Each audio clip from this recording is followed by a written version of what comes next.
નમસ્તે મિત્રો, સ્વાગત છે તમારું મારા આજના નવા વિડીયોમાં। મિત્રો, આજે આપણે બનાવીશું ઘઉંના લોટમાંથી પડવાળી પૂરી। તો એના માટે આપણે 2 વાટકી રોટલીનો ઝીણો લોટ લેવાનો છે અને એની સામે 2 ચમચી જેટલું આપણે બેસન લેવાનું છે। તો સૌ પહેલાં તો આપણે લોટને એક જાડા વાસણમાં આપણે શેકવાનો છે। જો આપણી પાસે જાડું વાસણ ના હોય તો કોઈ બી નોર્મલ વાસણના નીચે તમે તવી કે તવો કંઈ પણ મૂકી અને એના ઉપર વાસણ મૂકી અને તમે આ લોટને એકદમ ધીમા તાપે આપણે શેકવાનો છે। ખાલી લોટને આપણે ગરમ કરવાનો છે। મિત્રો, આપણે લોટને આમાં એડ કરી દઈશું। ગેસને એકદમ ધીમો રાખીશું।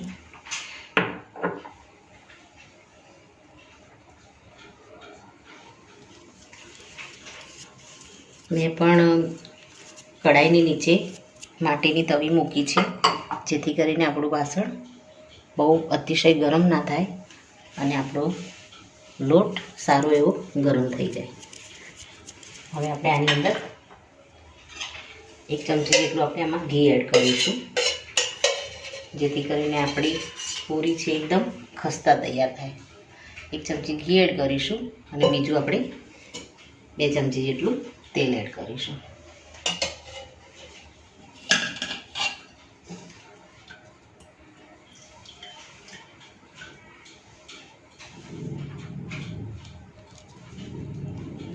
હવે આપણે લોટને ધીમે ધીમે ચમચા વડે હલાવીશું અને લોટને આપણે પ્રોપર શેકાવા દઈશું,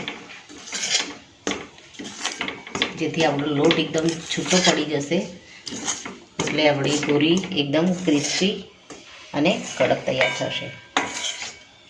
તો આપણે ધીરે ધીરે આ રીતે ચલાવતા જવાનું છે અને આપણે લોટને ગરમ કરવાનો છે। ગેસને આપણે એકદમ ધીમો જ રાખવાનો છે, ગેસને ફૂલ કરવાનો નથી।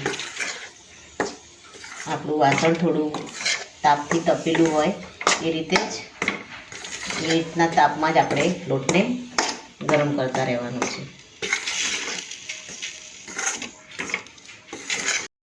મિત્રો, તમે જોઈ શકો છો આપણા લોટનો કલર ચેન્જ થઈ ગયો છે અને આપણો લોટ સહેજ પણ નીચેથી એકદમ જરા પણ બળ્યો નથી, દાઝ્યો નથી અને સરસ રીતે આપણો લોટ એકદમ શેકાઈ ગયો છે। અને ગેસને આપણે બંધ કરી દઈશું। આપણે નીચે માટીનું વાસણ મૂક્યું છે તવી, એના કારણે આપણો લોટ સરસ શેકાઈ ગયો છે, જરા પણ દાઝ્યા વગર। હવે આપણે આ લોટને એક બીજા વાસણમાં કાઢી અને આપણે લોટને બાંધવાનો છે। તો મિત્રો, આપણો લોટ ગરમ જ છે, એટલે આપણે બાંધવા માટે ગરમ પાણીનો ઉપયોગ નહીં કરીએ। આપણે જે નોર્મલ રૂમ ટેમ્પરેચરનું જે પાણી છે એનો જ આપણે ઉપયોગ કરીશું।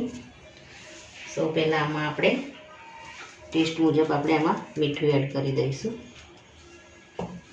આમાં આપણે અડધી ચમચી મીઠું એડ કરીશું। થોડું આપણે જીરું અધકચરું વાટીને લીધું છે, એને આપણે આમાં એડ કરી દઈશું। હવે આપણે થોડું પાણી એડ કરી, એક સામટું આપણે પાણી એડ નથી કરવાનું, થોડું પાણી એડ કરી અને આપણે લોટને તૈયાર કરી દઈશું। આપણે હાથમાં આ રીતે થોડું પાણી એડ કરી અને લોટને મસળતા જવાનું છે।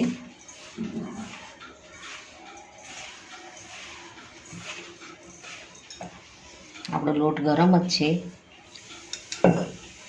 એટલે ધ્યાનથી તેને થોડું પાણી લઈ અને મસળવાનું છે। આમ તો આપણે પૂરી બનાવવા માટે ગરમ પાણીનો ઉપયોગ કરતા હોઈએ છીએ, પણ લોટ આપણો ગરમ છે એટલે મીડિયમ પાણીનો જ આપણે ઉપયોગ કરીશું। આ લોટને આપણે થોડો કઠણ રાખવાનો છે, એકદમ ઢીલો કરવાનો નથી।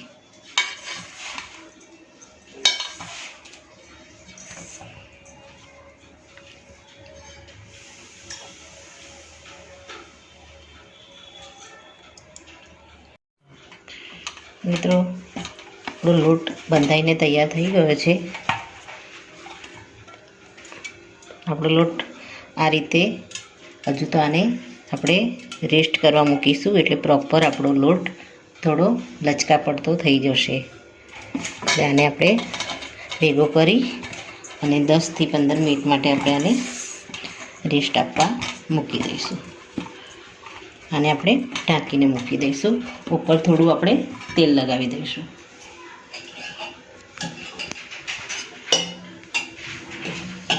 ઉપર થોડું આપણે તેલ લગાવી અને આને ઢાંકી અને રેસ્ટ આપીશું.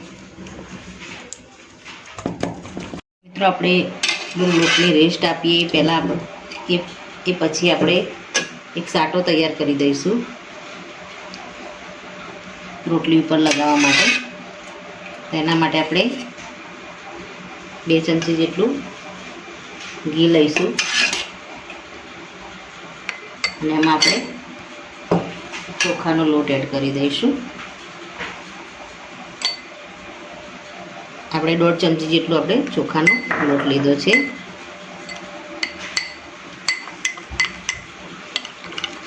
આપણે આ રીતનો સાટો બનાવી દઈશું. ત્યારબાદ આપણે પૂરી વણી અને એના ઉપર આ સાટાને લગાવવાનું છે. મિત્રો આપણે લોટને ચેક કરી લઈશું. આપણો લોટ કઠણ જ છે. હજુ એને હાથ વડે હજુ આપણે થોડું મસળી અને લચકદાર બનાવી દઈશું.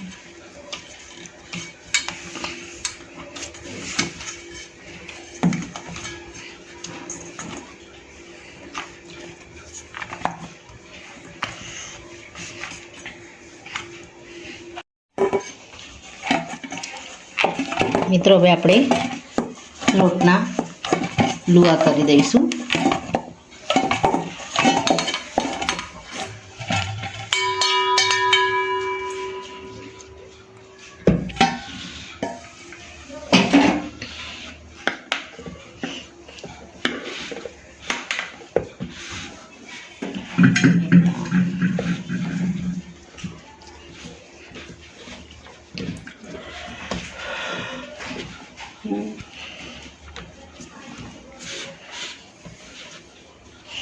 આપણે આને ચક્કા વડે કટ કરી અને એક સરખા આપણે લુઆ વાળી દઈશું.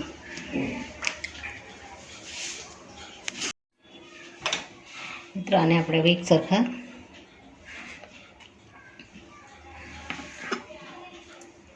આ રીતના આપણે રોટલી વણી શકીએ એટલે આપણે એના લુઆ કરી દઈશું.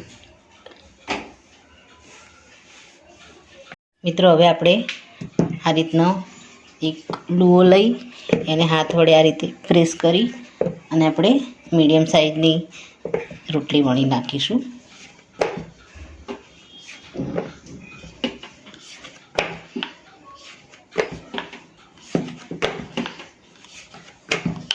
આ રીતે આપણે 4 રોટલી તૈયાર કરી દઈશું.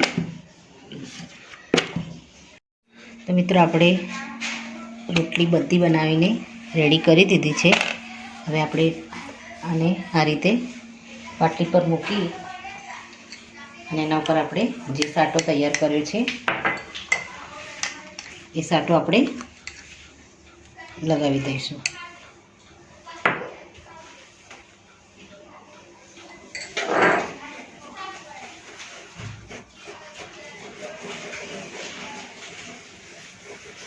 હવે એના ઉપર આપણે થોડો ચોખાનો લોટ લગાવી દઈશું.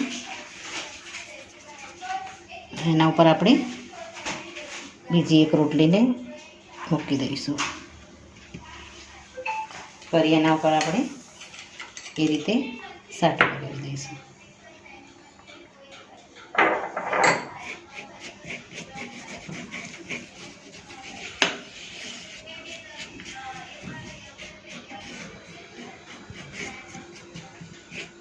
હવે એના પર ફરીથી આપણે લોટ એડ કરી દઈશું. એના પર આપણે બીજી એક રોટલી મૂકી દઈશું.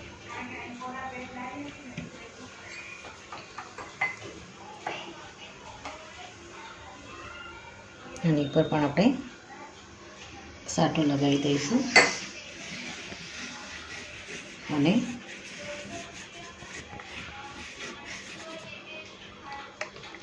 લોટ એડ કરી દઈશું. આપણે 3 રોટલી લીધી છે, તમે વધારે રોટલી પણ લઈ શકો છો. આપણે આનો રોલ વાળી દઈશું. આપણે આમ કઠણ રોલ વાળવાનો છે એકદમ.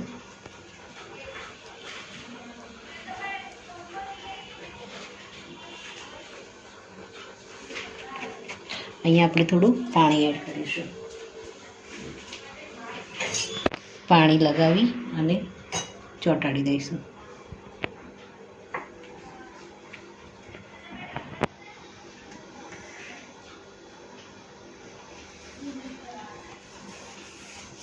હવે આપણે આને કટ કરી લઈશું.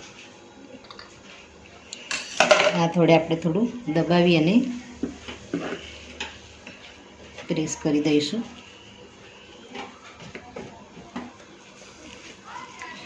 હવે આને કટ કરી લઈશું.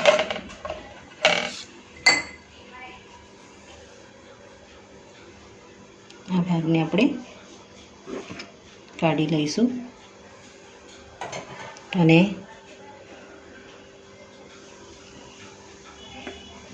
આ રીતે કટ પાડી દઈશું.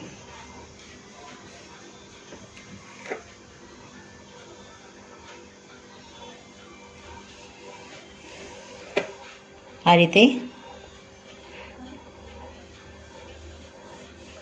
કટ પાડી અને પછી આને આપણે વણી લઈશું.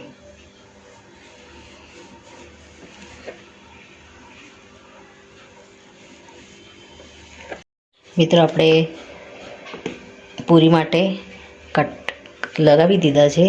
હવે આપણે આને વણી અને તળી લઈશું. મિત્રો, આ રીતે આપણે આને લઈ અને ઉપર હાથથી થોડું પ્રેસ કરી દઈશું અને પછી હળવા હાથે આપણે આને વણી દઈશું.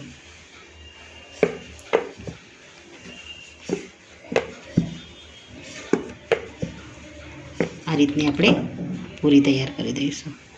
આ રીતે બધી પૂરી વણી અને આપણે જો એને 5 મિનિટ માટે સુકાવા મૂકી અને પછી પણ એકસાથે તળીએ તો પણ આપણે ક્રિસ્પી અને સારી થાય છે. અને બનાવી અને સાથે સાથે પણ તમે આને તળી શકો છો. તો આપણે પહેલાં થોડી વણી લઈશું અને પછી એકસાથે આપણે એને તળી લઈશું. તો મિત્રો, તમે જોઈ શકો છો આપણે બધી જ પૂરીને વણી અને તૈયાર કરી દીધી છે. હવે આપણે આને મીડિયમ ગેસમાં ફ્રાય કરી લઈશું, તળી લઈશું.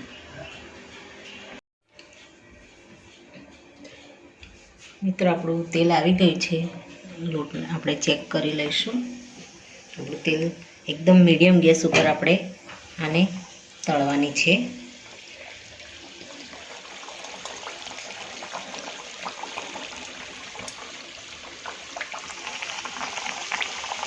અત્યારે આપણે આને ફેરવીશું નહીં. થોડી તળાઈ અને ઉપર આવે પછી આપણે આને પલટાવીશું.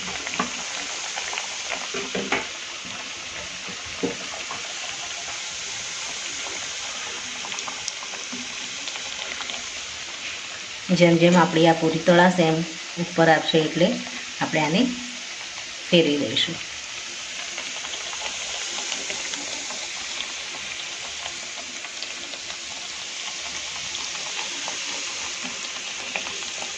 આ રીતે આપણે બધી જ પૂરીને એકદમ ગોલ્ડન બ્રાઉન થાય એ રીતે આપણે આને ધીમા તાપે તળી લઈશું.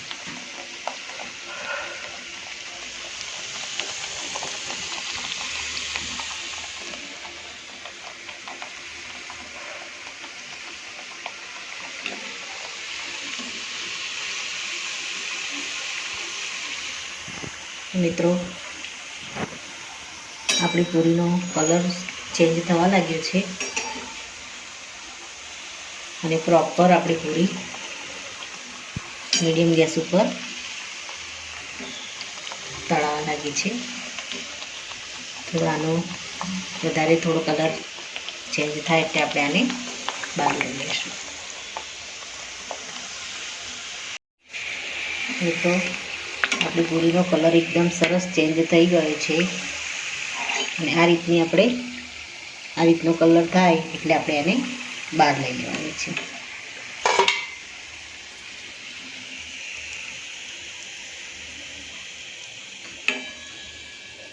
તો મિત્રો આ રીતે આપણે બધી જ પૂરીને તળી લઈશું. તો મિત્રો રેડી છે આપણા ઘઉંના લોટમાંથી બનેલી પડવાળી પૂરી. આ રીતે જો તમે પૂરી બનાવશો તો બહારની પૂરી કરતાં પણ આ પૂરી તમને વધારે ટેસ્ટી લાગશે. તો મિત્રો આ સાથે મારો આ વિડીયો અહીંયા પૂરો થાય છે. જો મારો આ વિડીયો તમને ગમ્યો હોય તો લાઈક કરજો, શેર કરજો અને તમારી ચેનલ દેશી સ્પૂનને સબસ્ક્રાઈબ જરૂરથી કરજો અને કમેન્ટમાં જરૂરથી લખજો કે ઘઉંના લોટની પડવાળી પૂરીનો વિડીયો તમને કેવો લાગ્યો. ફરી મળીશું એક નવા જ વિડીયો સાથે. ત્યાં સુધી આવજો મિત્રો. Thank you.